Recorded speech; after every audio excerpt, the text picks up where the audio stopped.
Hello friends, स्वागत है आपका मेगा 10 न्यूज़ चैनल पर। तो दोस्तों, आज 18 अगस्त 2020 मंगलवार का दिन हो चुका है। हर दिन की तरह आज भी हम आपसे जुड़ चुके हैं। जानेंगे आप केवल काम की खबरें। इस वीडियो में देश भर की तमाम बड़ी खबरें, मुख्य समाचार और हेडलाइंस न्यूज़ अपडेट के तहत जो कि महत्वपूर्ण और काम की अपडेट न्यूज़ है। तो आज बात करते हैं, सुप्रीम कोर्ट ने किया इनकार नीट और जेईई परीक्षा रोकने से। कोरोना वैक्सीन के बारे में पटना एम्स के डॉक्टरों ने दी खुशखबरी। नेपाल और भारत के बीच हुई डिजिटल बैठक। आज का सोना चांदी का ताजा भाव के बारे में हम बात करेंगे। रेलवे में निकली बम्पर भर्तियां। मौसम विभाग की जानकारी के अनुसार कई राज्यों में बाढ़ के आसार। Corona virus update. भारत में मोबाइल कंपनियों पर अरबों डॉलर होगा निवेश। आज के मुख्य समाचारों की शुरुआत करते हैं विस्तार के साथ। नक्शा विवाद की तल्लखी के बीच नेपाल के साथ हुई मीटिंग खत्म। कई अहम मुद्दों पर हुई चर्चा। भारत और नेपाल के शीर्ष राजनयिकों ने सोमवार को डिजिटल बैठक कर भारत की मदद से नेपाल में चल रही विकास संबंधी परियोजना की प्रगति की समीक्षा की। नेपाल के प्रधानमंत्री केपी शर्मा ओली ने अपने भारतीय समकक्ष नरेंद्र मोदी को भारत के 74वें स्वतंत्रता दिवस की बधाई दी थी, जिसके बाद यह बैठक हुई। नीट और जेईई परीक्षा रोकने से सुप्रीम कोर्ट का इनकार। कहा, क्या देश में सब कुछ रोक दिया जाए? नीट और जेईई परीक्षा रोकने से सुप्रीम कोर्ट ने इनकार कर दिया है। कोरोना के मद्देनजर आईआईटी, जेईई और नीट परीक्षा स्थगित करने की मांग वाली याचिका कोर्ट ने खारिज कर दी है। याचिका में कोरोना के मद्देनजर परीक्षा टालने की मांग की गई थी। जेईई की परीक्षा 1 से 6 सितंबर के बीच और नीट परीक्षा 13 सितंबर को होनी है। सुनवाई के दौरान सुप्रीम कोर्ट ने कहा कि क्या देश में सब कुछ रोक दिया जाए, एक कीमती साल को यूं ही बर्बाद हो जाने दिया जाए। याचिकाकर्ता के वकील ने स्वास्थ्य का खतरा हवाला दिया, लेकिन कोर्ट ने याचिका खारिज की और कहा, सुनवाई की जरूरत नहीं समझते। कोरोना वैक्सीन के ट्रायल का पटना एम्स में पूरा हुआ 1 महीना। डॉक्टरों ने दी खुशखबरी। देश में कोरोना वायरस का कहर थमने का नाम ही नहीं ले रहा है। पिछले 24 घंटे में कोविड-19 के 57,982 नए केस सामने आए और 941 लोगों की मौत हो गई है। लेकिन इसी बीच पटना एम्स के डॉक्टरों ने कोरोना वैक्सीन के ट्रायल को लेकर बड़ी खुशखबरी दी है। इसका कोई साइड इफेक्ट नहीं है। बता दें, भारत में कोरोना संक्रमण को फैलने से रोकने के लिए आईसीएमआर की देखरेख में भारत बायोटेक ने कोरोना की वैक्सीन विकसित की, जिसका ट्रायल बिहार की राजधानी पटना स्थित एम्स में शुरू किया गया था। पटना एम्स में कोरोना वैक्सीन का ट्रायल शुरू हुए अब 1 महीना पूरा हो चुका है। एम्स प्रशासन ने बताया कि पहले चरण में जिन लोगों पर इस वैक्सीन का ट्रायल हुआ है वे पूरी तरह स्वस्थ है, यानी कि उन पर वैक्सीन का कोई साइड इफेक्ट नहीं हुआ है। दुनिया में सबसे कम मृत्यु दर भारत में, अब तक 3 करोड़ से अधिक टेस्टिंग। केंद्रीय स्वास्थ्य मंत्रालय ने रविवार को बताया कि देश में 18 जून को कोरोना से मृत्यु दर 3.33% थी, जो अब गिरकर 1.93% हो गई है, जो दुनिया में सबसे कम है। मंत्रालय के अनुसार अमेरिका में 50,000 मरीजों की मौत 23 दिन में हुई थी। ब्राजील में 95 दिन में इतनी मौतें हुई थी। भारत में 50,000 मौतों का आंकड़ा 156 दिन में पहुंचा है। साथ ही पिछले 24 घंटों में 53,000 से अधिक मरीज ठीक हुए हैं। स्वास्थ्य मंत्रालय ने टेस्टिंग पर जोर देते हुए कहा, समय से और आक्रामक परीक्षण पर ध्यान केंद्रित करते हुए भारत 3 करोड़ से अधिक परीक्षण कर चुका है। उन्नत और समय पर परीक्षण से न केवल कोरोना पॉजिटिव की दर को कम रखा रहा है, बल्कि मृत्यु दर भी कम हुए हैं। अब हर महीने मोबाइल रिचार्ज कराने का झंझट खत्म। ये है साल भर के बेस्ट प्लान। अगर आप हर महीने अपने मोबाइल को रिचार्ज कराने से परेशान हो गए हैं तो आपको साल भर के प्लान्स के बारे में विचार करना चाहिए। इस समय जियो, एयरटेल और वोडाफोन के कुछ लॉन्ग टर्म प्रीपेड प्लान्स मौजूद हैं। इन साल भर के प्लान्स में न सिर्फ ज़्यादा इंटरनेट डाटा मिलता है, बल्कि साल भर के कई अच्छे ऑफर्स भी मिलते हैं।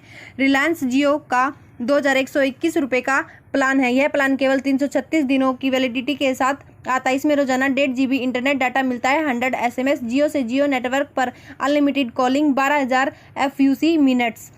और एयरटेल का 2,398 रुपये का प्लान, इसमें 365 दिनों की validity, 1.5 GB internet data, 100 SMS और इसमें यूजर्स को G5 प्रीमियम और विंक म्यूजिक का फ्री सब्सक्रिप्शन मिलता है। और वोडाफोन का 2,399 का प्लान है। इसमें यह 365 दिनों की वैलिडिटी के साथ है, 1.5 GB data, 100 SMS, Vodafone play और G5 प्रीमियम का फ्री सब्सक्रिप्शन मिलता है। 340 रुपये महंगा हुआ सोना, चांदी भी उछली जाने कीमत। अंतर्राष्ट्रीय बाजारों में मजबूती रुख के बीच सोमवार को स्थानीय सराफा बाजार में सोना 340 रुपये की बढ़त के साथ 53,611 रुपये प्रति 10 ग्राम पर पहुंच गया। SDFC सिक्योरिटीज ने यह जानकारी दी। पिछले कारोबारी स्तर में सोना 53,271 रुपये प्रति 10 ग्राम पर बंद हुआ था। स्थानीय सराफा बाजार में चांदी भी 1,306 रुपये की बढ़त के साथ 69,820 रुपये प्रति किलोग्राम पर पहुंच गई है। पिछले कारोबारी स्तर में चांदी 68,514 रुपये प्रति किलोग्राम पर बंद हुई थी। तो अब बात करते हैं भारत में बढ़ते हुए कोरोना वायरस के बारे में। इसमें 26,47,663 लोग संक्रमित हो चुके हैं, जिसमें से 19,19,842 लोग ठीक हो चुके हैं और 50,921 लोगों की डेथ हो गई है। अब बात करते हैं दिल्ली की। दिल्ली में 1,52,580 लोग संक्रमित हो चुके हैं और 1,37,561 लोग ठीक हो चुके हैं और 4,196 लोगों की डेथ हो गई है। बात करते हैं हरियाणा की। हरियाणा में 47,153 लोग संक्रमित हो चुके हैं और 34,038 लोग ठीक हो चुके हैं और 538 लोगों की डेथ हो गई है। रेलवे में बम्पर भर्ती नहीं होगी लिखित परीक्षा, ऐसे मिलेगी नौकरी। सरकारी नौकरी का इंतजार कर रहे युवाओं के लिए रेलवे में बम्पर वैकेंसी निकली है। NFR ने 4,499 पदों पर भर्ती के लिए आवेदन मांगे। इस भर्ती के लिए रेलवे रिक्रूटमेंट सेल द्वारा जारी आधिकारिक नोटिफिकेशन के मुताबिक आवेदन की प्रक्रिया शुरू हो चुकी है। योग्य व इच्छुक उम्मीदवार आधिकारिक वेबसाइट पर जाकर ऑनलाइन आवेदन कर सकते हैं।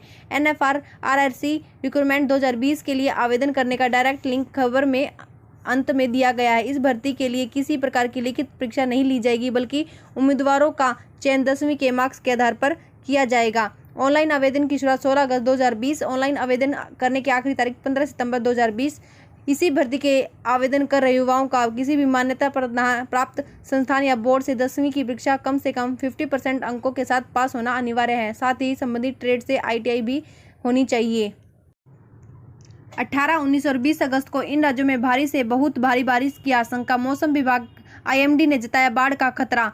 देश में मौसम करवट ले रहा है। कई राज्यों में मौसम बिगड़ने की आशंका है। इसके साथ ही बाढ़ का भी खतरा मंडरा गया है। भारत के मौसम विभाग ने मध्य भारत में अगले 24 घंटों में हल्की बाढ़ का मध्यम स्तर का अनुमान लगाया और देश के अन्य हिस्सों में भारी से बहुत भारी वर्षा का अनुमान व्यक्त किया है। केंद्रीय जल आयोग के आधिकारिक बाढ़ पूर्वानुमान ने IMD के फ्लड गाइडेंस का हवाला देते हुए कहा, उत्तर छत्तीसगढ़, पूर्वी मध्य प्रदेश, पश्चिमी मध्य प्रदेश के कुछ क्षेत्रों और राजस्थान और दक्षिण गुजरात के आसपास के इलाकों में बाढ़ का मध्यम खतरा है। IMD ने 18 से 19 अगस्त और पूर्वी उत्तराखंड में 18 अगस्त को राजस्थान के साथ भारी से बहुत भारी बारिश की संभावना जताई है।